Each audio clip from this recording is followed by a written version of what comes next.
Now, Donald Trump was at the UFC over the weekend and he walked out to a thunderous response from the Miami crowd, flanked by two of his grandchildren. And making the entrance right now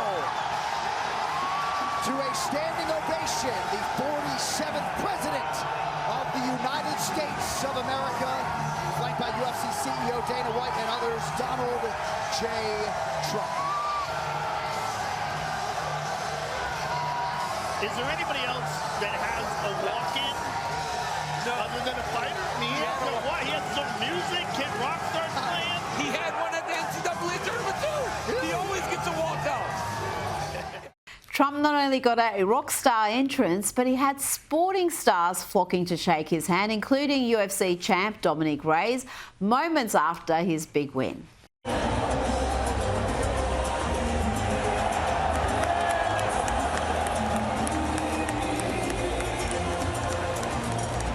Even Shaq, the great Shaquille O'Neal, made his way through the crowd to greet the president. Let's bring in comedian and host of Primetime with Alex Stein on Blaze TV. Alex, can you remember seeing anything like this? A politician that is reviled by the media but loved by sporting crowds, whether it's at the football, the NASCARs or the UFC? Well, I mean, Donald Trump is the ultimate celebrity, and when you see him walk into that stadium and the place just goes nuts, you know, it makes you feel warm inside as an American citizen, having a president that is not only all the way there, mentally, but he's all the way there when it comes to the support of the country. And you know what I love the most about this, Rita, is I saw Barstool Sports founder Dave Portnoy, who had complained all week about his stock portfolio going down, posting a video of him being a huge fangirl for President Trump. So he has that effect on people. Somebody can lose $7 million in 1 week, and then when you see him, your tune changes, and all of a sudden you love the guy again. Well, there was an awkward moment, we just saw it before, where Trump seemed to ignore actress Cheryl Hines, the wife of RFK Jr. There was plenty of media coverage of this moment, but that's not the full story, Alex. President Trump did go back and he had a chat with Cheryl. He's not snubbing her as many have claimed. Well, Rita, it's obvious that Trump did this on purpose. When you look at Cheryl Hines, considering that she was Larry David's co-star on a show that's all about being awkward, Donald Trump did this on purpose. This awkward moment went super viral, and this was not an accident. So, be careful what you think about Donald Trump. No, this is the best marketing tool possible for Donald Trump. That snub was the snub heard around the world, Rita. It was great. No, he was just not looking at her when she had her hand outstretched. I'm sure there was a very innocent.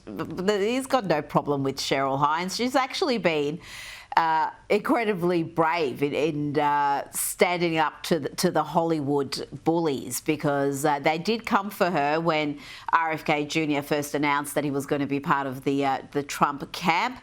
Now let's talk about more serious stuff. The president of El Salvador, Nayib Bukele, is in the US. El Salvador is housing in its mega prisons a number of gangbangers in the US illegally. Tell me about the relationship he has with the Trump administration. Well, the president of El Salvador is similar to Donald Trump in that he's no nonsense, and he wants to get rid of all the gangbangers, not only in his country, but here in America. He wants to kind of be like a private prison, third-party system where we can put a lot of these Trinidad Rugas or MS-13 gangbangers. We can just send them down to El Salvador and we can pay them to house them. So, I love the idea of outsourcing our prisons to El Salvador. So this meeting, it could spell trouble for the cartels and the organized crime that is, causing a lot of problems here in America. I got to tell you, this guy is one of the most popular leaders anywhere in the world. He was re-elected with such an enormous margin, and he has turned El Salvador from one of the most crime-riddled hellholes anywhere in the world to a safe country, and he's done it in with such speed. It really is a remarkable feat, but the media hates him too, so he never gets any credit for any of that. Also in the White House in recent days, Alex, has been the governor of Michigan, Governor Gretchen Whitmer. She's got ambitions of being the 2028 Democrat presidential candidate. But tell me about this performance here, Alex, trying to hide her face during a meeting with President Donald Trump in the Oval Office. I mean, it just looks juvenile. Oh, Governor Whitmer is the biggest embarrassment when it comes to not just only her state, but when Michigan was locked down, her husband got caught taking their boat down to the boat dock when everybody else was shut down.